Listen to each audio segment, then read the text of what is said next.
पिछले भाग में हमने देखा था कि भयानक नगर नाम के गांव में हर रात एक छोटा सा भूत भटकता था जिसका नाम था टुंग टुंग। वह रात को घर घर घूमकर सिर्फ एक ही सवाल पूछता, क्या तुम्हें पता है मेरे पापा किधर हैं? अगर कोई आदमी ना में जवाब देता तो टुंग टुंग गुस्से में उसे एक जोर की लात मार देता। सुबह तक उस आदमी का शरीर गुब्बारे की तरह फूल जाता और शाम ढलते ढलते वह तड़प तड़प कर मर जाता। इसी गांव में राई स्टार अपने पापा रमेश जी के साथ रहता था। एक दिन सुबह रमेश जी राई स्टार को बगल वाले गांव में शादी में ले गए। वहां दोनों ने स्वादिष्ट खाना खाया, कुछ लोगों के साथ नाच गाना किया और शाम तक घर वापस लौट आए। घर पहुंचकर रमेश जी ने हमेशा की तरह खिड़कियां और दरवाजे बंद कर दिए और सो गए। लेकिन आधी रात को उन्हें याद आया कि एक खिड़की खुली रह गई है। वह तुरंत उठे और उसे बंद करने गए, पर तब तक देर हो चुकी थी। टुंग टुंग घर के अंदर आ चुका था। रमेश जी कुछ समझ पाते उससे पहले ही टुंग टुंग ने उन्हें जोर की लात मारी और वह गिर पड़े। ये सब राई स्टार अलमारी के अंदर छिपकर देख रहा था। सुबह जब उसने बाहर झांका तो देखा उसके पापा का शरीर गुब्बारे जैसा फूल चुका है। रमेश जी की आंखों में आंसू थे। उन्होंने अपने बेटे से आखिरी बार इतना ही कहा, बेटा तू अपना ध्यान रखना, और फिर वह भी तड़प तड़प कर मर गए। उस दिन के बाद राई स्टार ने कसम खाई कि वह अपने पापा की मौत का बदला जरूर लेगा। समय बीता गया, राई स्टार बड़ा हो गया और अब वक्त आ चुका था टुंग टुंग का सामना करने का। रात हुई। गांव वाले हमेशा की तरह अपने घरों के दरवाजे बंद कर सो गए। राई स्टार भी सो ही रहा था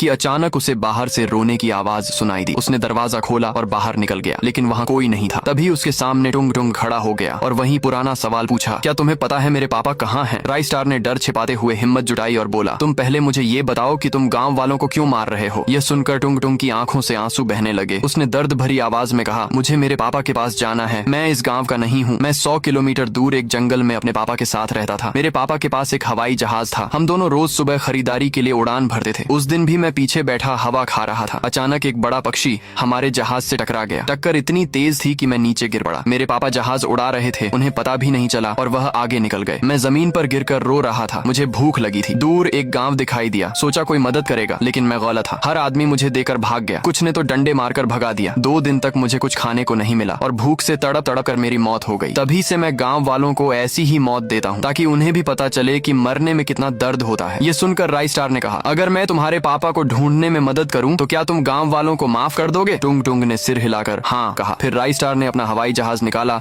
और टुंग टुंग को बैठाकर आसमान में उड़ चला। दोनों ने जंगल की तलाश शुरू की। काफी देर खोजने के बाद उन्हें वही जंगल नजर आया। जैसे ही वे नीचे उतरे, वहाँ एक लकड़ी का छोटा सा घर दिखा। टुंग टुंग उस घर की ओर दौड़ा। अंदर से एक बुजुर्ग आदमी बाहर आए और वह कोई और नहीं बल्कि टुंग टुंग के पापा ही थे। दोनों एक दूसरे से मिलकर बहुत खुश हो गए।